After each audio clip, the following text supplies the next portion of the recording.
All right, Shalom.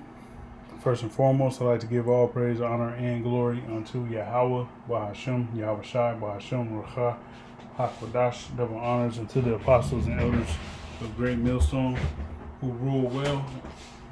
And Shalom, and salutations to you, brothers that push His word in truth and in sincerity. And coming back at you with another lesson. And in this lesson, as you can see here from Talk TV, it's a video dealing with the Ocean Gate, which is nothing more than a major distraction that Esau is, plastering all over social media, mainstream media, and what have you. To get the minds of people, fixated on shit that doesn't matter, because you got a lot of important things pertaining to prophecy that's actually happening in the earth. All right, the war with Russia and the U.S. is becoming more and more of a direct war between those two superpowers, and not necessarily the proxy war. The proxy army being Ukraine being used. All right.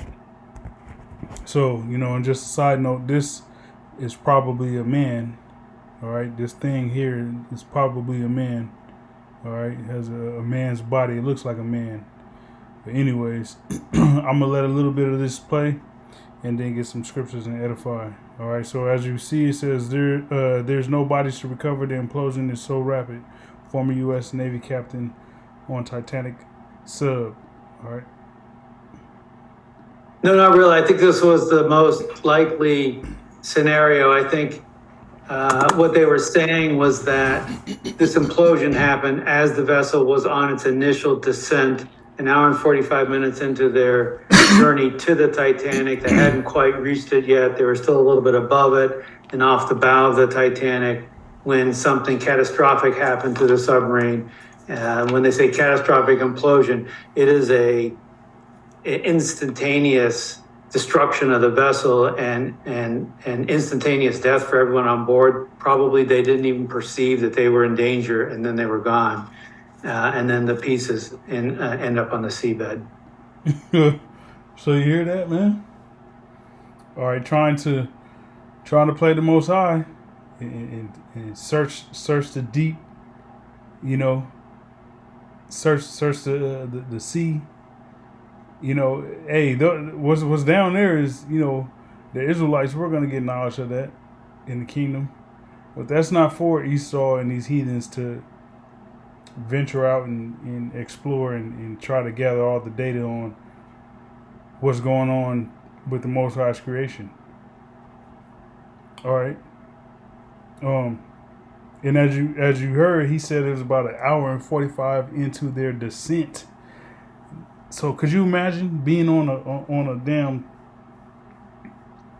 in this whatever you want to call this submarine, and you're going down into the depths of the sea, and it's been an hour and 45 minutes, and you still descending into utter darkness? Like, only Esau would do some stuff like that. All right, only the heathen would do some stuff like that. Now. We know, Salaki, man, I got a little cough. We know that part of why they have these expeditions that try to go map out, the ocean floor,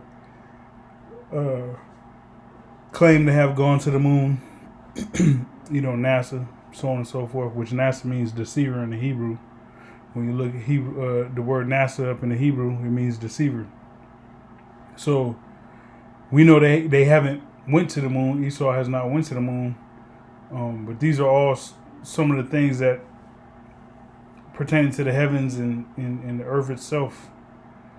Esau will love to master, you know what I'm saying? To pretty much map out and explore everything, to pretty much get his birthright back.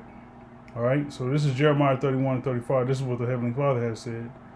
Thus saith Yahweh, which giveth the sun for a light by day, and the ordinances of the moon and of the stars for a light by night, which divideth the sea when the waves thereof roar.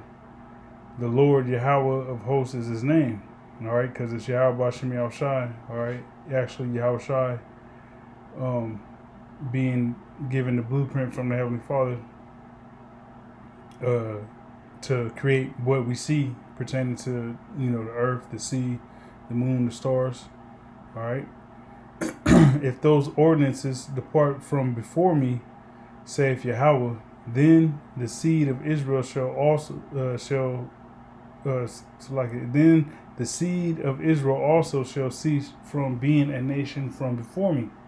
All right, so that's why you got, Esau wanting to blow up the moon, teaching lies that the sun was going to burn out. Because I remember in elementary, they taught it. I forget what class it was, man, but one of the teachers was saying that the sun was going to burn out. And initially, I was like thinking to myself, like, how is that even possible? But at the same time, I was like, man, well, I hope I'm long gone by then, But we see, with the understanding of the scriptures, we see why Esau would say that. All right, because he wants his birthright back. All right. Verse 37, it says, thus saith Yahweh, if heaven above can be measured and the foundations of the earth searched out beneath. And that's what these idiots was doing with this ocean gate. They was trying to search out the oceans. All right.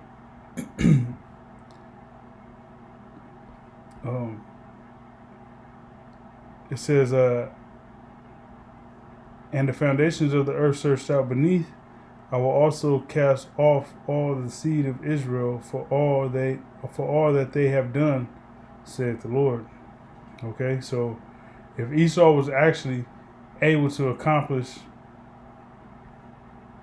mapping out the heavens, mapping out the sea, mapping out the earth, venturing into every cave and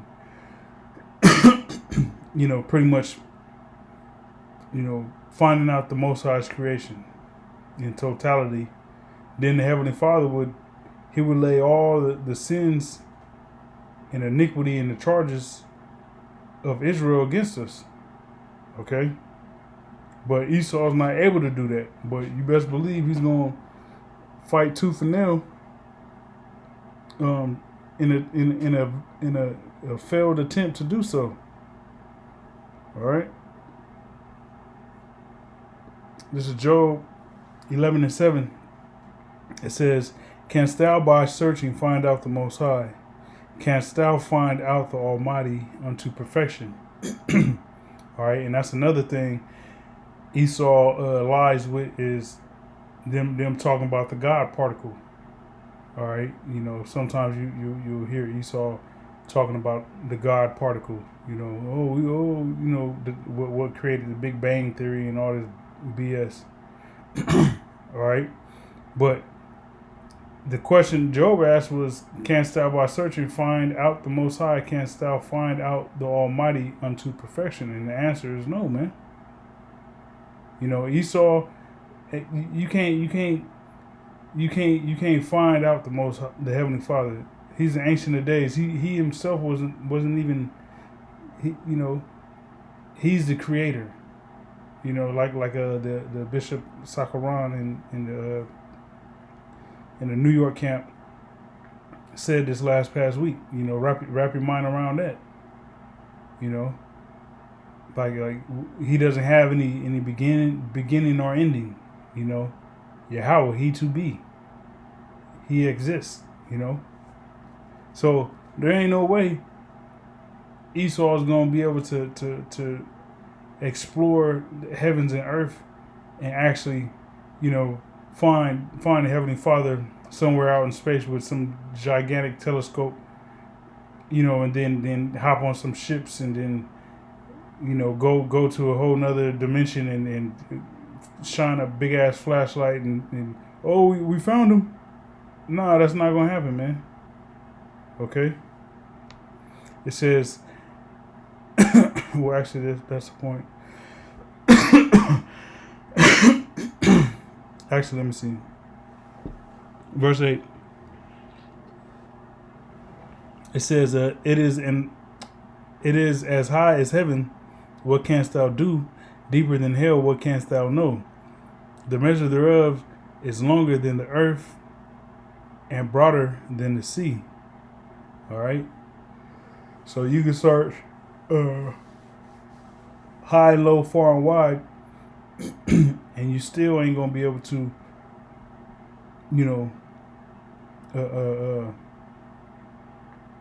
pretty much put the Most High in a box. But we figured him out. The scriptures say that the Lord's ways are not our ways. My ways are not your ways, saith the Lord. Roughly paraphrasing the scripture. Okay. And lastly, this is Isaiah 40 and verse 12. It says, who hath measured the waters in the hollow of his hand, and meted out heaven with the span, and comprehended the dust of the earth in a measure, and weighed the mountains in scales, and the hills in a balance?